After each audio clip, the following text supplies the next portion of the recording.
bigyan ko siya ng mga choice para magkaroon siya ng peace of mind. Para, ayan, kagaya nung sa ano, nung mga iba kong tinutulungan, ay medyo hindi siya mahirapan kagaya nila. Kasi si Arjun po at siguro si Clarissa, sila lang ano, medyo hiwalay ano, sa si Arjun at Clarissa lang po hiwalay sa ano, sa mga tinutulungan ko ano. So ito guys, may kasama po tayo ngayon dito, isang tao na What's up? mo makakatulong pa itong tao. Nakakatulong ako una. At ang pag-asa mo makakatulong sa order mo. Ganun ba? Oo. Sana nga makatulong ka. Paiwan mo siya pagka Oo, kuya. sa mga Gagawin ko ang best ko. gawin mo. Ang do my best for you. Galingan mo, paano, ano mo siya, pakalmahin mo yung isip niya, tapos, mo siya, i-motivate mo siya kasi minsan pinanghihingaan siya lagi ng loob. Mahirap yung ganun. Gagawin ko ang lahat ko para sa kanya. Para sa kanya ako, gagawin ko talaga. Sige na, gawin mo lahat para sa kanya. So, ayan. Pasok na, pasok ka muna. Pasok ka muna. Pasok ka muna.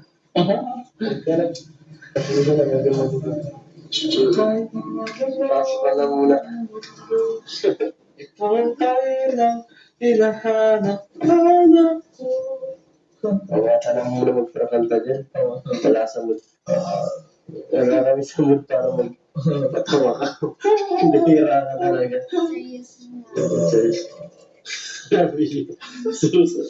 Wala naman pasok mo dyan. So, muna tayo. Ito muna sa ano. Papasok.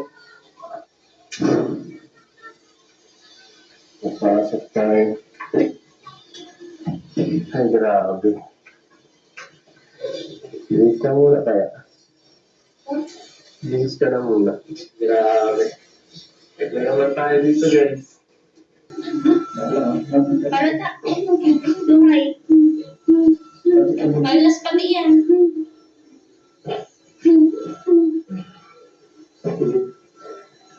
Hindi mo kami nag-aano ni Gala. Gala ko nag-aano, nagtatamis.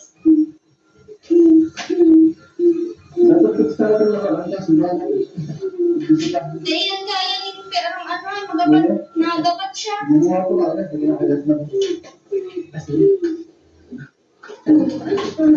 Ngunit si Arjun.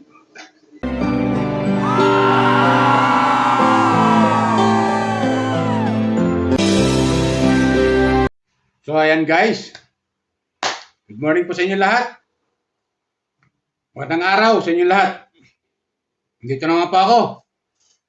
Welcome po kayo sa aking YouTube channel, Randy Channel. Paki-subscribe, like and share, comment sa aking video upload, okay? Hayaan nyo muna batiin kayo magandang umaga, magandang tanghali, magandang gabi sa inyo lahat. Sana po nasa mabuti yung kalagayan at malayo sa karamdaman.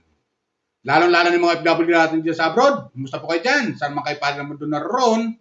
Sana po nasa mabuti yung kalagayan at malayo sa karamdaman. So tuloy tayo.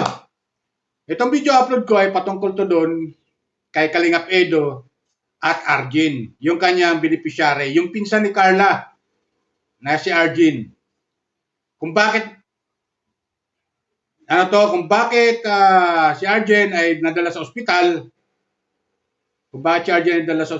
ito pala si Arjun ay mayroon na palang iniindang karamdaman na hindi niya masabi-sabi kay Kalingap Edo dahil sa nahihiya sa siguro dahil scholar siya ni Kalingap Edo. Ito pala si Kalingap Edo, ka-viewers eh.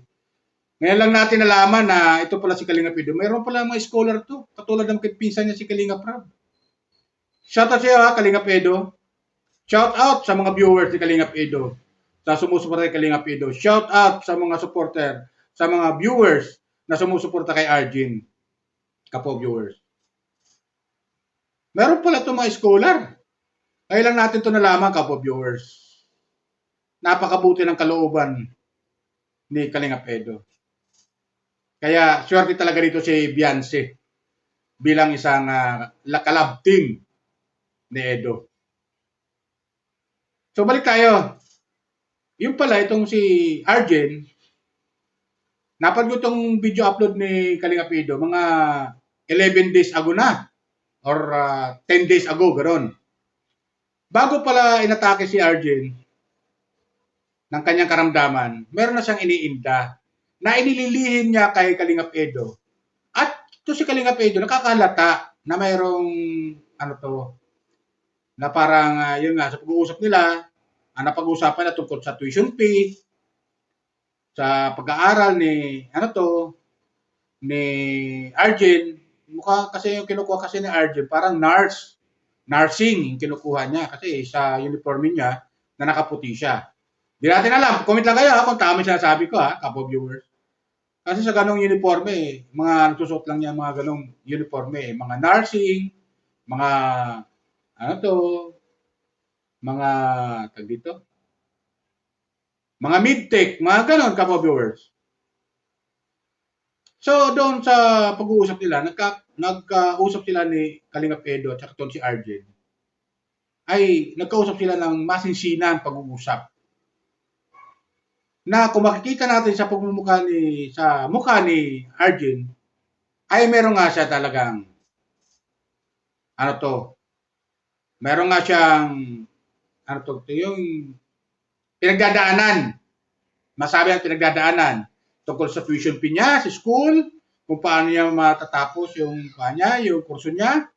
Siyempre, mahal yung tuition fee noon. Sabi nga ni Kalinga Pido, medyo malaking ang gastos niyan. Di ba, kabo viewers? Kaya, nag-aalala siya si Kalinga Pido dito kay Arjen. Dahil di lang natin alam, doon baka iniisip lang natin ni Kalinga Pido, yung tuition fee lang. Pero, sa kabila ng lahat, meron pa pala siyang iniindang karamdaman itong si Arjen. Kaya makikita natin sa mukha ni Arjen na malungkot siya. Bagamat ngumingiti siya kay Kalinga Pido, pero mayroon siyang pinagdadaanan na hindi na masabi-sabi kay Ido ng diretso. Di ba, cowboy viewers? Ito panoorin natin yung kailang usapan ni Kalinga Pido. Okay? Ito, kumuha ko ng video clip Panoorin natin. Ayan, Arjen, kamusta? Grabe ang ang tagal natin hindi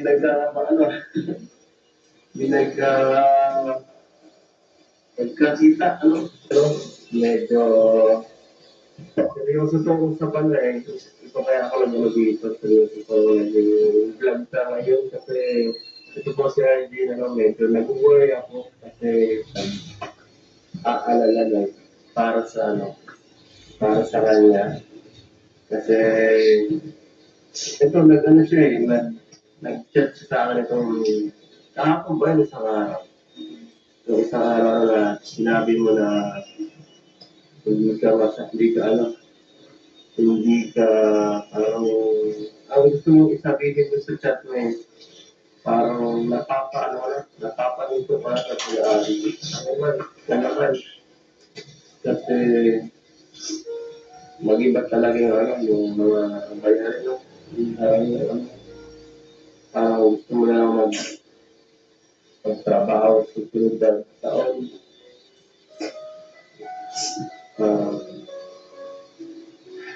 Naisip ko na parang, si Arjen parang natatanag tayo na naman si Arjen yung naisip ko lang yung search na parang ganun ulit. Parang bumalik ka na lang ulit sa dati.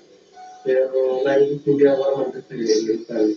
Baka ikaw, napapaisip ka minsan siguro, siguro baka nasira ako ng isip natatakot ka na doon lang ang pinaka-source ng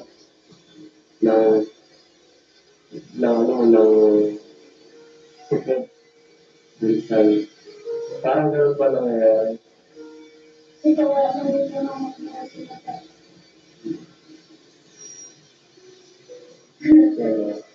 Okay na. Parang medyo na-realize ko parang ramdam ko sa medyo natatarang kanina ko kasi dyan. Parang hindi ka mapakaliw. Gano'n nakatagal mo parang ang isip na Magwawalan kami kasi hindi lang ma-explain namin po. Hindi ako na-stress kasi nga. Ang dami pa nakutang ko nilang. Ay, pwede.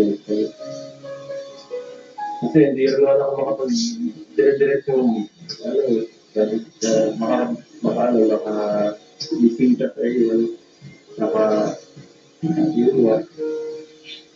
Minsan, talaga, yung minsan ko talaga, ginabadit ko din yung ko eh. Kaya naiintindihan ko minsan medyo baka nagtatapos na yung parang ay baka dahil yung hindi ko masyado nabisikat, masusunod sa kanilang pag-aaral. Kung gano'n man, ako naiintindihan ko din naman. May konting sample. Siyempre, sa akin nga medyo may konting hirap din kasi ang dami nila eh. Hindi lang isa. Kaya, minsan, sila ay chat. Kaya, may bayarin ko, may tawag. Yun nga, kasi din talaga doon ako nagbilis niya, hindi talaga sinasabi, saka may ginano ako, kaya din ba okay lang, yung pinapapayos pa lang din ako, parang hindi ko nagsasalita kahit concept. Kaya iniisip ko lang minsan na ay, baka okay lang.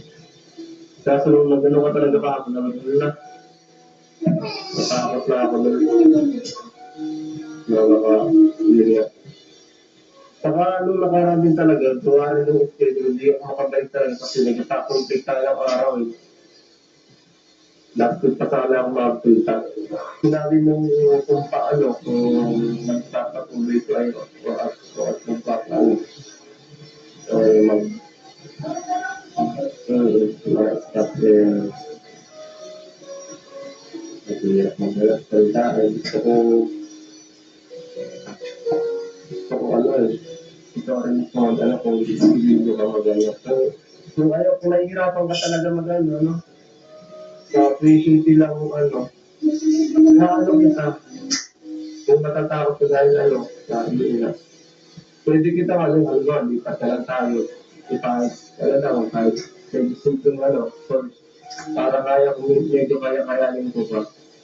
Kasi minsan talaga, iba talaga yung yung gastos ng first mo din eh. Kaya, kasi minsan rin ako eh, kasi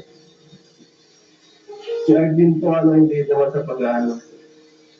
Wala po talaga halos minsan na-sponsor ni Arvin. So, yun ang medyo nakakaano talaga. Sa lahat ng tinutulungan ko po, medyo kahit malakas po ang views niya, hindi ko ganun galaki yung tulungan na sa kanya. Hindi balance yung matakas na po may views. Pero, yung mga tao sumusuport at nagpapadala, dahil pa nung maliit na views yung kagayaan sa kanya eh. Kaya minsan napapansin naawa ako. Kaya minsan, pag nabigay ako sa'yo, ilalakihan ko na minsan kasi alam ko kung kailangan mo yun eh. Kaya nga sabi ko po na dahil nga ba wala na hindi po sa akong nagaan kasi halos lahat naman po tayo nag-dinat-dinat sa aming tayo. Kasi nga rin ang sa amin kasi kaya tindahan ito na mahirap din talaga umasa lang sa tulong. Kaya mag-surpa ako sa inyo kasi hindi ko napaalam yung nalulog. Kailangan expose na talaga sa amin. Hindi po sa kailangan. kung saan mo makukuha kung paano ko magpapatuloy pag ako lang. Diba ko pa rin sa klase sa eskwela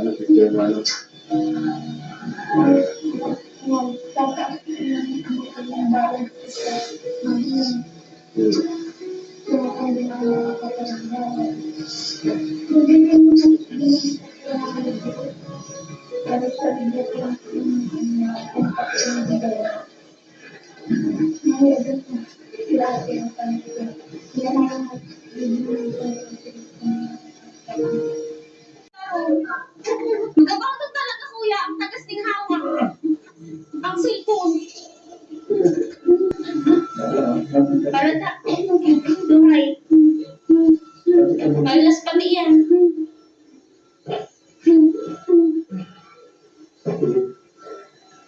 Di mo kami nag-aano ni Carla. Kala ko nag-aano, nagtatamis.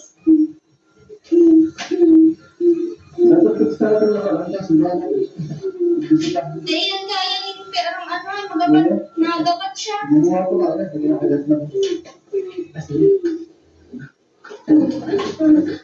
Ngunit si Archie. Ano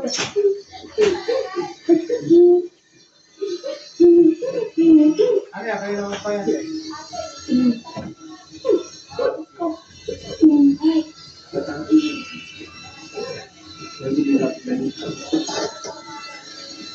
Dahil sa mga magkara sulo-sulo.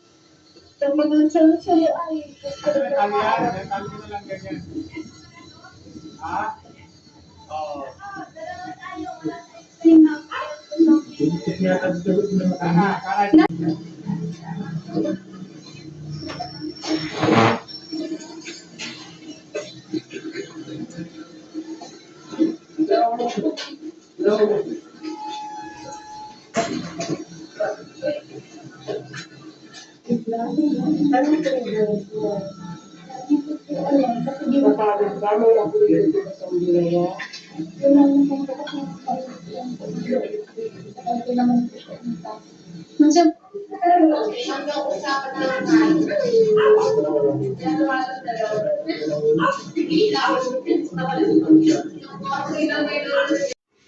So yun, di ba? Kapo viewers? Makita natin sa mukha ni Arjen, bagamat sa mga previous na upload ni Kalingap Edo dito kay Arjen, masayahin siya eh. Pero itong upload ni Kalingap Edo kay Arjen ay yung pag-uusap nila, talagang meron siyang iniindang karamdaman to si Arjen, hindi lang sa school eh. Kapo viewers, hindi lang sa school yung kinukuha niya, yung tuition fee, hindi ganun eh. Kasi nagagawa ng paraan niya kung tutuusin eh. Yung pala, meron pala tong iniindang karamdaman. At yun na nga nag-trigger. At ito nga, nadala siya sa ospital nila Carla, tsaka ni Kalingap Edo, tsaka ni Carla, at ni Roseanne. Di ba? Kapwa ko viewer. Ganun pala nangyari. Ganun pala. Hindi lang pala yung pinoproblema ni Arjen sa tuition fee niya. Tapos sasabi niya kay Kalingap Edo, marami na siyang utang. Di ba? Siguro to si Arjen, umuutang siya para sa panggamot-gamot siguro. Pambili niya ng gamot bukod sa tuition fee, pinabibili rin niya ng gamot. Para ma-survive niya yung sarili niya. Para makapokus nga naman sa kanyang pag-aaral. Hindi niya masabi-sabi ng diretso kay Edo. Kasi ibang usapan yun eh, kapo viewers eh. Iba yung sa scholarship, iba yung sa pagdating sa medical. Di ba? Pambili ng gamot. Hindi niya masabi-sabi. Siyempre nahihiya siya eh. Beneficiary siya ni Edo. At hindi lang naman siya yung pinapag-aral ni Edo. Marami pala sila. Ayon kay Edo.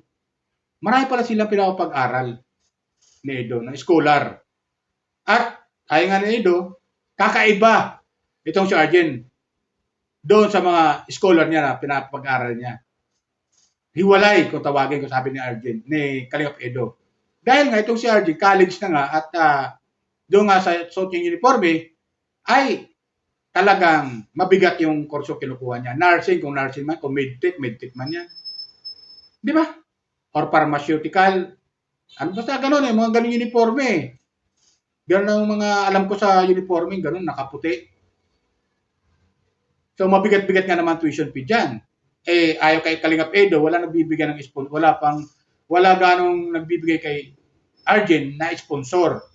So wala pa nag-i-sponsor na gaano, di ba?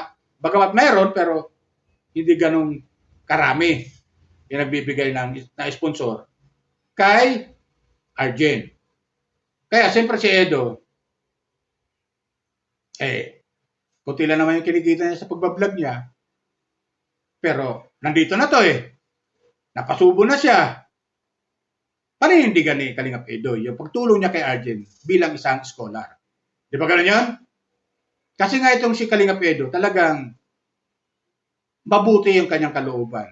gusto nyo makatulong man lang sa pamamagitan ng charity sa mga, lalong-lalo na sa pagdating sa edukasyon at ito nga ang mga scholar niya.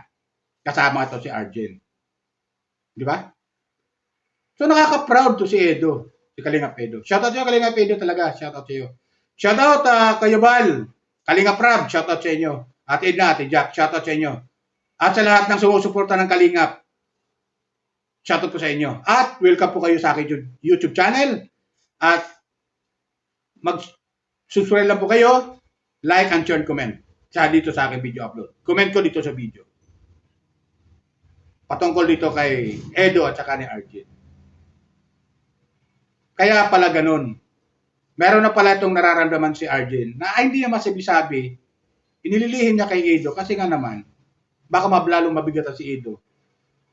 Imbis na isipin lang sana ni Edo, tuition fee niya, pero deep inside, ito pala si Arjen ay may nararamdaman na hindi niya masabi-sabi kay Edo. At yun nga yung kanyang sakit. Di ba? Hindi masabi-sabi kay Edo. At nag-trigger na nga. Dumating na nga sa punto na itinakbo na sa ospital ni Edo at saka ni Carla at ni Rosan. Di ba, kapo-viewers? Ganun pala nangyari. Napanood ko lang to kapo-viewers. Ito ko lang napanood itong mga, kahapon ko lang ito napanood eh. Sinearch ko yung previous na upload niya kay Arjen eh. At nakita nga natin na ganun pala nangyari. Meron na pala itong si Arjen, iniindang karamdaman na hindi masabi-sabi kay Edo. Inililihim niya. At ang nakapokus lang sa isip ni Edo ay yung kanyang tuition fee sa school, yung pagiging scholar niya bilang beneficiary ni Kalingap Edo. Di ba? So yun lang, kapo-viewers. Yun lang. Paalala ko ulit mga kapo-viewers, baka meron pang nanonood dito sa aking video upload na sumusuporta kay Kalingap Edo. Welcome po kayo sa aking YouTube channel. Subscribe, like, and share, and comment. At sa mga viewers ng Jomcar, welcome po kayo sa aking YouTube channel. Lahat na sumusuporta sa Jomcar, welcome po kayo. At lahat ng viewers ng Kalingap, lalo-lalo na sa mga Kalingap Angel na mga viewers, welcome po kayo sa aking YouTube channel at subscribe, like, and share, comment. Okay? Yun lang po. Bye.